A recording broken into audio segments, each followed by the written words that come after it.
నువ్వు శివజీ మీద నిజాయితీగా విశ్వాసముంటే ఈ వచనాన్ని తప్పక వింటావు. దాని చమత్కారాన్ని తప్పక చూస్తావు. ముందుగా ఈ వచనం వింటున్న అన్ని భక్తులు కామెంట్ బాక్స్లో మీ పూర్తి పేరు మరియు తండ్రి పూర్తి పేరు రాయండి. తద్వారా నీకోసం ఒక చిన్న పూజను ప్రారంభించగలను. దానివల్ల నీ జీవితంలోని దుఃఖాలు, అడ్డంకులు, కష్టాలు తక్షణం తొలగిపోతాయి. ఆ చిన్న పని తక్షణం చెయ్యి. ఆ తర్వాత సోమవారం ఈ సాధన సిద్ధం చెయ్యాలి. ఇది చాలా సరళమైన సాధన. దీన్ని జాగ్రత్తగా అర్థం చేసుకో, విను, లేదా రాసుకో, లేదా గుర్తుంచుకో, లేదా ఈ వీడియోను కాపాడుకో. తద్వారా సోమవారం ముందు మళ్ళీ వినవచ్చు. నువ్వు ఏమి చెయ్యాలి? సోమవారం నుంచి ప్రారంభించు.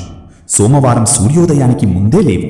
స్నానం చేసి ఎరుపు, గులాబీ లేదా సింధూర రంగు వస్త్రాలు ధరించి శివజీ చరణాల వద్ద కూర్చో. శివజీ ముందు కూర్చో. ఎలాంటి సామగ్రి అవసరం లేదు. నీకు కేవలం శివజీతో సంభాషణ చెయ్యాలి. శివజీ ముందు మంత్రసిద్ధం చేసి కృపను స్వీకరించాలి. అంతే. కేవలం 2 మంత్రాలు సిద్ధం చెయ్యాలి. ఈ 2 మంత్రాలు నీ పూర్తి జీవితాన్ని మార్చేస్తాయి. నీ జీవితంలోని అన్ని అడ్డంకులను మూలం నుంచి తొలగిస్తాయి. శివజీ యొక్క అనుకంప అంత గొప్పగా ఉంటుంది. అన్ని పనులు సిద్ధమవుతాయి. అన్ని కోరికలు తీరతాయి. ఎప్పుడైనా యాచన చేసినా, నడుస్తూ లేదా ఎక్కడైనా కేవలం శివజీని స్మరించి యాచన చేస్తే నీ పిలుపు తక్షణం శివజీ వద్దకు చేరుతుంది. ఎలాంటి అడ్డంకి రాదు, ఎలాంటి సమస్య రాదు. శివజీ యాచనను అంగీకరిస్తారు. కాబట్టి నువ్వేమి చేయాలి? సోమవారం శివజీ ముందు కూర్చో. ముందుగా ప్రభు రాముని నామాన్ని స్మరించు. 3 సార్లు నిజాయితీగా, హృదయపూర్వకంగా జయ శ్రీరామ్, జయ శ్రీరామ్, జయ శ్రీరామ్ అని చెప్పు. ఆ తర్వాత శివజీ యొక్క ధ్యానం ప్రారంభించు. శివజీ ధ్యానం చెయ్యి. ఎంత లోతుగా మునిగితే అంత శక్తులు లభిస్తాయి. నువ్వు గ్రహించాలి. అన్ని మాయలను వదిలేసి, అన్నీ మరచిపోయి చిత్తాన్ని శివజీలో లగ్నం చెయ్యాలి. గ్రహించు, శివజీ మన ముందు విరాజిల్లుతున్నారు. వారి యొక్క చేయి మన తలపై ఉంది. వారు మనకు కృప ఇస్తున్నారు. మనం శివజీ చరణాల వద్ద ఉన్నాము. నువ్వు ఈ అనుభవం పొందడం ప్రారంభించినప్పుడు పరిస్థితి అలాగే ఏర్పడుతుంది. హనుమాన్జీ యొక్క కృప నీపై వస్తుంది మరియు శివజీ సమక్షంలో ప్రత్యక్షమవుతారు. ఆ తర్వాత 2 మంత్రాలు సిద్ధం చెయ్యి. నిజాయితీగా, హృదయపూర్వకంగా శివజీని పిలువు. హే శివజీ, సమక్షంలో వచ్చి విరాజిల్లండి. నా జీవిత వేదనలను తొలగించండి. నా యాచనను అంగీకరించండి. శివజీ తప్పక వస్తారు. నువ్వు రామనామంతో ప్రారంభించావు కాబట్టి రామనామం ఉన్న చోట శివజీ చేరుకుంటారు. ఆ తర్వాత మొదటి మంత్రాన్ని సిద్ధం చెయ్యి. శివజీ యొక్క మొదటి మంత్రం. దీన్ని ఎవరైనా సిద్ధం చేస్తే వారి జీవిత వేదనలు తక్షణం తొలగిపోతాయి. అలాంటి జీవితం ఏర్పడుతుంది. వారు ఈ మంత్రాన్ని ఎప్పుడూ ప్రశంసిస్తారు. ఎందుకంటే ఈ మంత్రం చాలా శక్తివంతమైనది మరియు సిద్ధం చేయడం చాలా సులభం. తక్షణం శక్తి లభిస్తుంది. దానివల్ల జీవితంలో అడ్డంకులు తొలగిపోతాయి. పనులు సిద్ధమవుతాయి. మంత్రాన్ని జాగ్రత్తగా విను. ఆ తర్వాత శివజీ ముందు చేతులు జోడించి కూర్చో. మనస్సులో ధ్యానం లగ్నం చేసి ఈ మంత్రాన్ని 108 సార్లు స్మరించు. పెద్ద మంత్రాన్ని సిద్ధం చేయడానికి 108 సార్లు నిజాయితీగా, హృదయపూర్వకంగా జపంచి. అది సిద్ధమవుతుంది. శక్తి లభిస్తుంది. ఈ మంత్రం యొక్క పెద్ద చమత్కారం ఏమిటంటే శక్తి తక్షణం లభిస్తుంది. మంత్రం ఓం శ్రీ హనుమతే నమః. ఈ మంత్ర జపం వల్ల శివజీ వద్దకు పిలుపు చేరుతుంది. వారి భక్తుడు గుర్తు చేస్తున్నాడు, అతను ఇబ్బందిలో ఉన్నాడు, అతని పనులు సిద్ధం చెయ్యండి అని. తక్షణం శివజీ సమక్షంలో హర్ హర్ మహాదేవ్, ఓ నా ప్రియమైన సంతానమా, వారు వస్తారు. నీ యాచనను తెలుసుకొని నీ పనులను సఫలం చేస్తారు. నీ కోరికలను తీర్చేస్తారు. కాబట్టి 108 సార్లు నిరంతరంగా జపంచి శివజీ ముందు కూర్చొని ఆ జపాన్ని ప్రారంభించు. కొద్ది సమయంలోనే నీకనిపిస్తుంది దుఃఖం తొలగిపోతోంది, శుభవార్తలు వస్తున్నాయి. బహుశా జపం పూర్తి కాకముందే 1-2 శుభవార్తలు వచ్చేయవచ్చు, లేదా పనులు సిద్ధమవ్వవచ్చు. కానీ చమత్కారం తప్పకుండా కనిపిస్తుంది. ఆ తర్వాత ముందుకు సాధన సిద్ధం చెయ్యి. ఆ తర్వాత ఒకసారి హనుమాన్ చాలీసా పాఠం నిజాయితీగా, హృదయపూర్వకంగా చెయ్యి. ఆ తర్వాత 2వ మంత్రసిద్ధి ప్రారంభించు. 2వ మంత్రం ఏమిటి మరియు సిద్ధి చేయడం ఎలా? ఏ మంత్రాన్నైనా సిద్ధి చేయడానికి విధానం ఉంది. లేదా 108 సార్లు జపం చెయ్యాలి, లేదా శుద్ధమైన తెల్లటి కాగితంపై 108 సార్లు రాయాలి. భరోసా ఉంచు. నీ శివుని మీద నీకు నమ్మకం ఉంటే ఈ వీడియోను లైక్ చెయ్యి మరియు కమెంట్లో భోలేనాథ్జీ అని తప్పకుండా రాయి. లైక్ మరియు కమెంట్ చేసిన వెంటనే మా కృప ఎప్పటికీ నీపై ఉంటుంది. నువ్వు చాలా కాలంగా ఎదురుచూస్తున్న సుఖాలు, నీ జీవితంలో చూడాలనుకున్న ఆ మార్పు, ఆ పరీక్ష పూర్తయింది. ఆ మార్పు ఇప్పుడు జరుగుతోంది. నువ్వు ఎంచుకున్న లక్ష్యం అలౌకికంగా ఇప్పుడు సాధించబడుతోంది. అదే మార్గం ఇప్పుడు నిన్ను గమ్యం వైపు తీసుకెళ్తోంది. ఆధ్యాత్మిక మార్గంలో నడుస్తూ జీవితంలోని అన్ని బాధ్యతలను నిర్వర్తించేవారు, శివుని శక్తులతో తమ్మను తాము అనుసంధానం చేసుకునేవారు, శివుడు వారిని అత్యంత సంతోషపెడతారు. ఎందుకంటే నీ ముఖ్య ఉద్దేశ్యం వారితో బాధ్యతలను నిర్వహించడమే. నువ్వు ఆ క్షణం జీవిత ఆందోళనలను మరచిపోయి ఆధ్యాత్మికతతో అనుసంధానమవుతావు, నిన్ను సమర్పించుకుంటావు, నీ జీవితపు తాడును శివుని శక్తి చేతుల్లో అప్పగించేస్తావు. నా ప్రియమైన భక్త, నాకు తెలుసు నీపై కుటుంబ బాధ్యతలు ఉన్నాయి. వాటి నుంచి నువ్వు విముక్తి పొందలేవు మరియు పొందాలని కూడా అనుకోవు. వాటితో పాటు నువ్వు ఆ పనులను నైపుణ్యంతో చేస్తావు. జీవితంలో సుఖాన్ని ఆకర్షించడానికి ప్రయత్నిస్తావు. ఒకవేళ నువ్వు చమత్కారాల కోసం సిద్ధంగా ఉంటే హ్యాస్ లేదా అవును అని రాసి నిర్ధారణ ఇవ్వు. నా ప్రియమైన భక్త, నీకోసం ఒక పెద్ద సవాలు ఉంది. అది నీ మార్గాన్ని అడ్డుకుంటుంది, కానీ నీ ప్రయత్నమే దాన్ని దాటడానికి నిన్ను బలంగా చేస్తుంది. నువ్వు నవ్వుతావు, నీ హృదయం శుద్ధమైనది, నువ్వు ఆకర్షణీయుడవు, కాబట్టి నువ్వు విజయం సాధిస్తావు. నా భక్త, నువ్వు ఇప్పుడు సఫలత, ఆరోగ్యం మరియు ఆనందపూర్ణ జీవితం వైపు ముందుకు సాగిపోయావు. ఇక ఆగకు. సుఖాలు నీ వద్దకు వస్తాయి, ఎందుకంటే నేను నీకు కొత్త ఆర్థిక అవకాశాలను ఇస్తున్నాను. నువ్వు ఎప్పుడూ ఊహించని అవకాశాలు. నేను సర్వవ్యాపి, ప్రతి విషయాన్ని నేనే నడుపుతాను. నేను ఆరంభం నుంచి అంతం వరకు నీతో ఉన్నాను, ఎప్పటికీ ఉంటాను. నీ జీవితంలోని ప్రతి ప్రతికూల ఊర్జను నేను వేరు చేస్తున్నాను. నీ పరిస్థితి ఉత్తమమైన అలౌకిక మలుపు తీసుకుంటోంది. జరుగుతున్నదంతా నీ ఉజ్వల భవిష్యత్తు కోసం శ్రేష్టమైనదే. నువ్వు నక్షత్రంలా ప్రకాశిస్తావు. నా భక్త, నాపై భరోసా ఉంచు మరియు అర్థం చేసుకో. నేను నీ కోసం ఆ చమత్కారాలు మరియు విజయాల కోసం పనిచేస్తున్నాను, నీకు అవసరమైనవి. నువ్వు ఈరోజు ఎదుర్కొంటున్న కష్టాలు నాపై ఆధిపత్యం చెలాయించలేవు. నాకు తెలుసు, నీ ఛాతీ ఎడమవైపు హృదయ రూపంలోని కమలంలో నా వాసముంది. అక్కడ ఊర్జతో కమలం వికసించింది. దాని ఫలితంగా నీ మెదడు ప్రకాశవంతమైంది. ఇప్పుడు వ్రాయి మరియు అను, నేను అత్యంత భాగ్యవంతుడిని. ఎందుకంటే నువ్వు సహజంగానే ఆకర్షణ కేంద్రంగా మారిపోయావు. శుద్ధమైన నదీ జలం అందరినీ ఆకర్షిస్తుంది. శుద్ధమైన నది అందరికీ ప్రేమను ఇస్తుంది. నీ చుట్టూ సానుకూల ఊర్జ ప్రవాహం కోసం రాయి, జయ హో భోలేనాథ్. ఈ శుద్ధమైన నదీ ప్రభావంతో ఒక పవిత్ర ఆత్మ తన దైవిక శక్తితో మొత్తం వాతావరణాన్ని శుద్ధం చేసి ఊర్జవంతం చేస్తుంది. భూమి కేంద్రంలో ఉన్న అయస్కాంత ఆకర్షణ అన్ని రత్నాలను ఆకర్షిస్తుంది. అలాగే ఆధ్యాత్మిక వ్యక్తి తన ఆకర్షణ శక్తితో అన్ని దైవిక శక్తులను కావాల్సినప్పుడు ఆకర్షించుకుంటాడు. ఇదే నీ ప్రయాణం యొక్క చమత్కార ఫలితం. నువ్వు త్వరలో చూస్తావు, నిన్ను తక్కువగా చూపించిన వారు స్వయంగా క్రింద పడిపోతారు. నా ప్రియమైన భక్త, ఈరోజు నేను నీ జీవితం గురించి చెప్పడానికి వచ్చాను. దీన్ని విన్న తర్వాత నువ్వు సంతోషంతో నాట్యం చేస్తావు. కాబట్టి నా భక్త, నాపై భరోసా ఉంటే వీడియోను లైక్ చెయ్యి మరియు కామెంట్లో జయహో భోలేనాథ్ అని రాయి. లైక్ మరియు కామెంట్ చేసిన వెంటనే మా కృప తక్షణం లభిస్తుంది మరియు నీ పూర్తి కుటుంబం మీద నా ఆశీర్వాదం ఎప్పటికీ ఉంటుంది.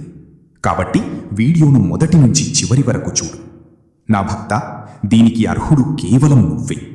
నా భక్త, ఈరోజు నేను చెప్తున్నాను, రాబోయే 2 నెలలు నీకు మరియు నీ కుటుంబానికి అనంత కృపలు మరియు అవకాశాలతో నిండి ఉంటాయి. నా ప్రియమైన భక్త, ఏదో దైవిక లోకం నుంచి నిన్ను ఆశీర్వదించడానికి వస్తోంది. కుటుంబంలో చింత కారణమైన విషయం నుంచి త్వరలో విముక్తి లభిస్తుంది. చాలా త్వరలో జీవితంలో సుఖం, వైభవం వస్తాయి. భోలేనాథ్ మీద భరోసా ఉంటే ఈరోజు ఈ దివ్య వచనాన్ని లైక్ చెయ్యి మరియు ధన్యవాదాలు భోలేనాథ్ అని రాసి స్వీకృతి ఇవ్వు. నా భక్త, నీ జీవితంలో ఒక దైవిక శుభవార్త త్వరలో వస్తోంది. నేను నీ జీవితంలో ఒక వ్యక్తిని పంపుతున్నాను. అతను నీకు కొత్త నివాసం ఇస్తాడు. ఆ నివాసం చాలా మనోహరమైన ప్రదేశంలో ఉంటుంది. దాని చుట్టూ వాతావరణం శుద్ధమైనది మరియు పవిత్రమైనది. అక్కడ ప్రకృతితో నేరుగా అనుసంధానం అనుభవిస్తావు. నా భక్త, అదే స్థలం నీ మనస్సును ఆకర్షించే ప్రదేశం. నా భక్త, నేను నీకు నీ సంతోషాల యొక్క చెవి త్వరలో ఇస్తాను. జీవితంలో చమత్కారం అనుభవించడానికి రాయి నా కలల ఇంటిని ఇవ్వడానికి ధన్యవాదాలు భోలేనాథ్. నీ సమయం సానుకూలంగా మారుతోంది. అవును నా భక్త, ఇప్పుడు నువ్వు 3 పవిత్ర శక్తులతో కలుస్తావు. నీ ఆరోగ్యం ఉత్తమంగా మారుతుంది. మనస్సు ఎప్పుడూ సంతోషంగా ఉంటుంది. చాలా త్వరలో దైవిక కృపను స్వీకరిస్తావు. నీ అన్ని సంబంధాల్లో మధురత పెరుగుతుంది. నీ ఆలోచన ఇంతకు ముందు కంటే ఎక్కువ సానుకూలంగా మరియు దైవిక ఊర్జ యొక్క మూలంగా మారుతుంది. అంకె 105 రాయి.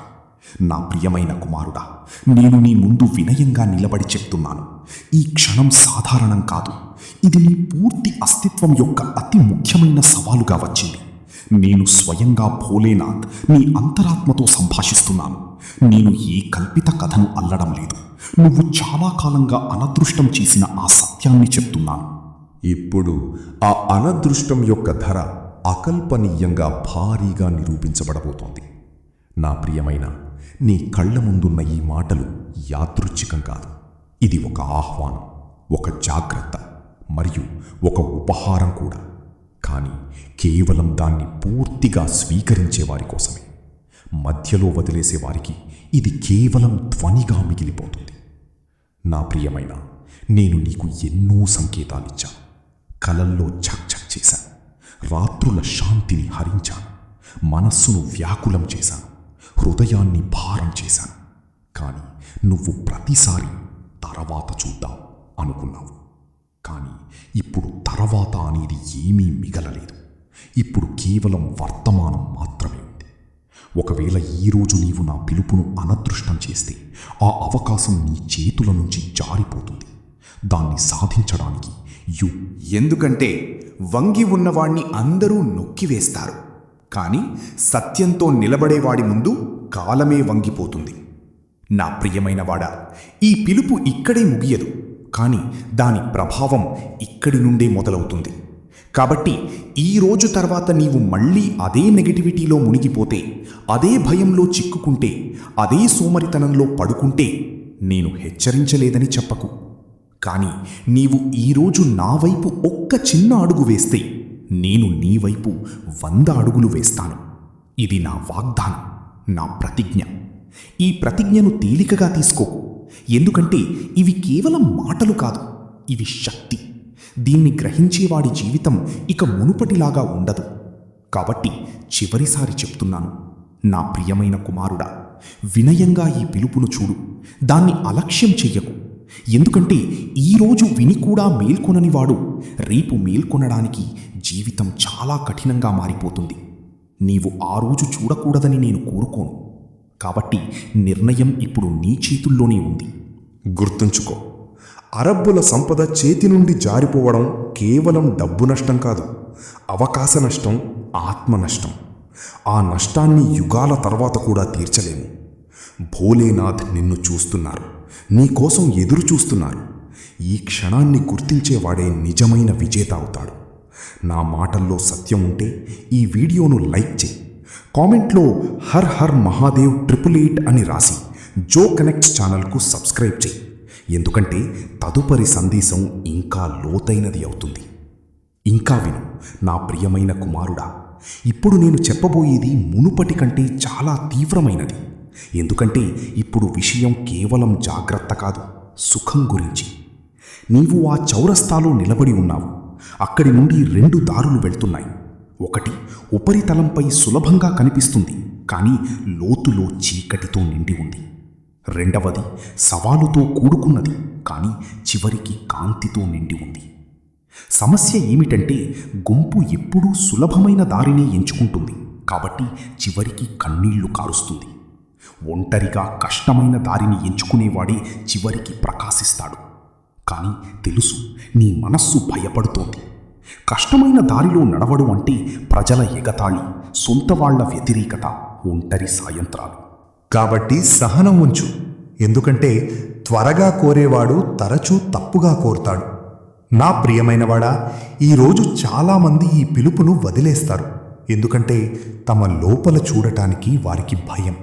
కానీ నీవు ఇక్కడి వరకు వచ్చావు అంటే నీ అంతరాత్మ ఇంకా పూర్తిగా నిష్క్రియం కాలేదు. అంతరాత్మ జీవించి ఉన్నంత వరకు పరమాత్మ ఓడిపోడు. కాబట్టి ఇకపై నా సమయం చెడ్డది అని చెప్పకు. సమయం ఎప్పుడూ చెడ్డది కాదు. మనిషి ధైర్యం బలహీనంగా ఉంటుంది. ఈరోజు నేను అదే ధైర్యాన్ని నీ లోపల రేపడానికి వచ్చాను. కానీ దీనికి నీవు కూడా ఒక్క అడుగు వెయ్యాలి. కాబట్టి ఇప్పుడు నీ మనసులో నిన్ను ఎక్కువగా అడ్డుకున్న అతిపెద్ద భయాన్ని గుర్తు చేసుకో. దాని ముందు నా పేరు జపించు, మహాదేవ్. మరియు ఆ భయం ఎలా బలహీనపడుతోందో అనుభవించు. ఎందుకంటే భయం చీకటిలో పెరుగుతుంది, నా పేరు కాంతి. నా ప్రియమైనవాడా, అంతా ఒంటరిగా చెయ్యాలని అనుకోకు. నీవు నాతో ఉన్నప్పుడు ఒంటరితనం అంతరించిపోతుంది. కానీ నేను అప్పుడే వెంట నడుస్తాను, నీవు నడవడానికి సిద్ధమైనప్పుడు. నడవడం అంటే పడిపోవడానికి కూడా సిద్ధంగా ఉండాలి. ఎందుకంటే పడనివాడు లేవు. కాబట్టి రాబోయే రోజుల్లో ఏదైనా చెదిరిపోతే, ఏదైనా పోతే, కొందరు దూరమవుతే భయపడకు. ఇది శుభ్రపరచే కాలం. కొత్త భవనం నిర్మించే ముందు పాత శిథిలాలను కూల్చాలి. నీ జీవితంలో నేను అదే చేస్తున్నాను. కానీ నీవు ప్రతి పతనంపై నన్ను నిందిస్తావు. నిజమేమిటంటే నేను నిన్ను విముక్తి చేస్తున్నాను. కాబట్టి ఇకపై ఏదైనా పోతే ధన్యవాదాలు మహాదేవని చెప్పు. ఎందుకంటే పోయింది భారం, రాబోయేది ఆశీర్వాదం.